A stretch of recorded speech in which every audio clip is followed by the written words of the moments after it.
I was interested in politics since I was 7 years old when I started reading periodicals. And in my time, when I was young, we used to read 2 newspapers per day, one in the morning, one in the afternoon. There was no TV, of course, but reviews and periodicals were, everyone read them, and take into account that my father was a congressman for 20 years, a socialist congressman. So at home, although he was a doctor, a medical doctor, at home we spoke about 3 subjects. Literature, very important.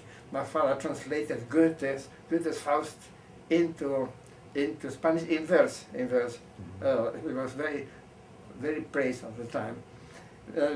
So literature, medicine, and politics. Politics every day. I heard for the first time, I heard about the Versailles Treaty when I was 5 years old or 6 years old. My father was furious, and he and Lord Keynes were 2 of the very few people who predicted there would be a Second World War because rooted in the Versailles Treaty.